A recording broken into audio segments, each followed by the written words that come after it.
Well, Danny, I want to first ask you about. I read that you really wanted to introduce Mr. Freeze. I did. To Gotham.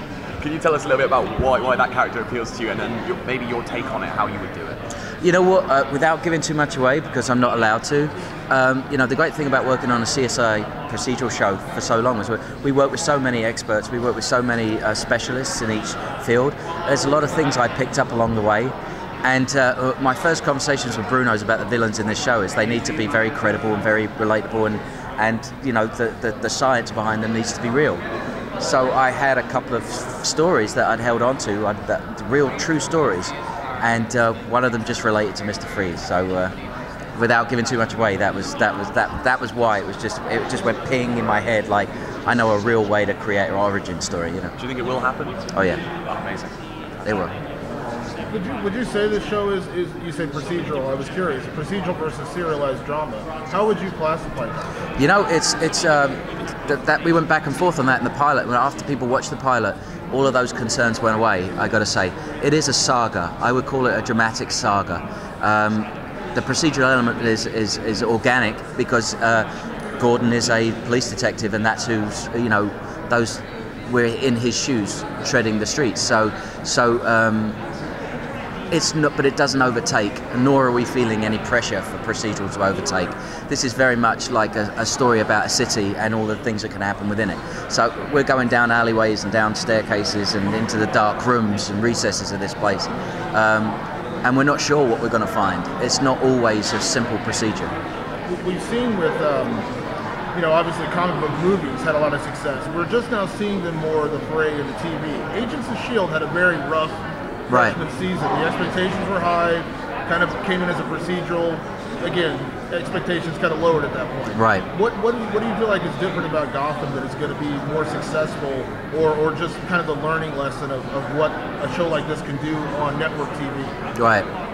You know what? I think Batman's such a great franchise. I think one of the best, and it's because, in my mind, it's just an opinion, that he's a real man. That he is just like us. He just had the money and the resources to train through sheer will and determination and revenge into a superhero.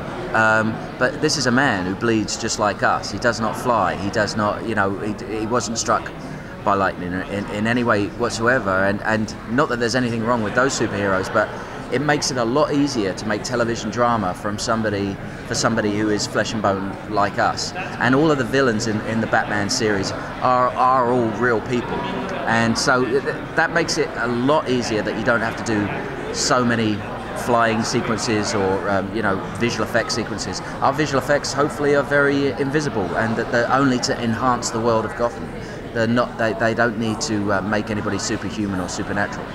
What can you say about the look of the show? Because it's dark and moody, but it does also have that comic book sensibility as well. Yeah, no, it's Gotham needs to be a real place, a real Dickensian, run-down New York, but at the same time, it's a relatable dream state of my fantasy of what that city would be. Like, even though you're going to get mugged, hopefully, or you know, get run over or shot or whatever, it's still somewhere that you're thrilled to go to. It's the bad boy city, you know. It's the Sex Pistols. It's not the Beatles. Yeah. And everybody likes a bad boy, and I felt romantically connected to Gotham, and have a romantic and poetic view of it, and that was exciting. The look came out of that, not just old research, but just what did I want it to look like when I first opened those comic books. Yeah.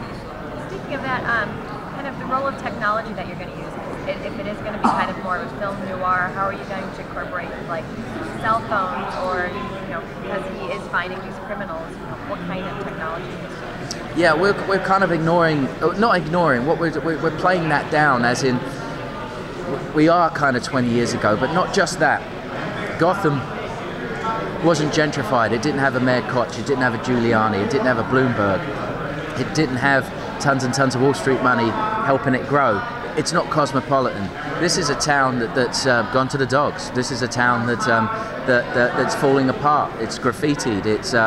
The buildings are not being redone and retrofitted. So it's not a town where you know, Apple didn't happen. You know, you're stuck with your old stuff. You're stuck with your old car, and you're stuck with that old computer. That became easier as we started picking things. It was funny, cars. Everybody talked about cars, and I said, well, in Cuba, the cars are brilliant because they didn't get the new ones. They keep doing up the old ones, and that was a good way to get everybody on board with. Gotham's just broken, but it's deliciously broken. It's a fantastic place to go. It's cool as hell. It just, there's nothing cool about modern age, I don't think. Shooting the pilot, what was it like staging that kind of iconic scene of Bruce Wayne's parents being murdered? How do you Terrifying. approach that? Yeah. Terrifying. I don't think I slept the night before. And then you have to free yourself up and say, hey, you know what? The Beatles wrote some great songs, but it doesn't mean to say nobody else can ever play them now. And I freed myself up and said, you know, I'm going to do a cover version, and I'm going to make it my own, and I'm going to respect it, but I'm not going to torture myself anymore. What's great about this is the story and the drama. You know, I'm just a traveling director through this franchise, but I do it out of love and passion, and hopefully that comes across. Thank you. Thank you very much.